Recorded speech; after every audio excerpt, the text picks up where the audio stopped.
Once again, welcome students. Let us continue with our chapter Tides. Students, we have seen tides and the factors responsible for the occurrence of tides in the previous period. Now let us see in detail how tides occur. Let's consider the position of moon and earth as shown in the picture. You all know earth rotates on its axis and is in tilted position. We have already seen that the gravitation of moon is more effective than sun as it is closer. So the gravitation force of moon is more on earth than the sun. As given in picture, let's consider position B and D at North Pole and South Pole and A and C at east and west side. Due to gravitational force of moon, high tide is experienced by the countries which are near the moon, that is at A position, and also C experiences the gravitational pull. But as compared to C, A is more bulging because it is more closer. At the same time, at C, inertia is also working as well as gravitational force. Now let us see what is inertia. Inertia means property of a body to resist any change to its uniform motion. Now here it is acting, inertia is acting, so it is not ready, here water is not ready to move. At the same time, countries at B and D, here they will experience low tide as the water is pushed to the other two sides and due to gravitational force and also pressure is exerted.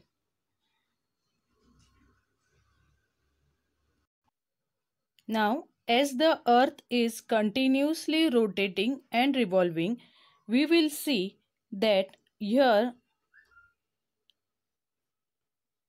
now A is moved at this position, B is moved here, which was here, B is moved here.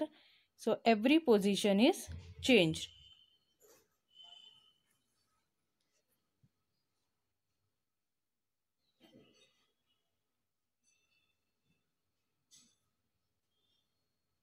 So in this way, now A and C will have low tide because they are far away from the moon.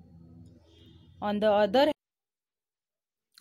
hand, B and D will now have high tide as they are closer to the moon and in a straight line. As well as A and C will have now low tides. So, after every 12 hours and 25 minutes, the cycle of high tide and low tide gets completed. Let us see with the help of the picture. In the first picture, moon and earth are in a straight line. So here we are having high tide. After 1 hour, earth has slightly moved forward, and again after an hour it will be moving forward. In this way, slowly and steadily, after 6 hours it will be in this position with the moon. So here after 6 hours and 12.5 minutes we will have low tide. Similarly, after next 6 hours and 12 minutes, that is after 12 hours and 25 minutes, again they are coming in a straight line and we are having high tide. Again after 6 hours, the position has changed and now it is here and we will again have low tide. it is again making an angle of 90 degree with the moon. So next 6 hours and 12 minutes it will be in this position. But at the same time moon is also revolving and rotating. So the position of moon has changed. So to cope up with the position of the moon, Earth has to take overall 50 minutes extra. Hence, every time the tides occur 50 minutes later. So if we have today at 1 o'clock tides, the next tide tomorrow will be after 1 o'clock extra 50 minutes, that is 1.50 hour. At that time we will have the next tide.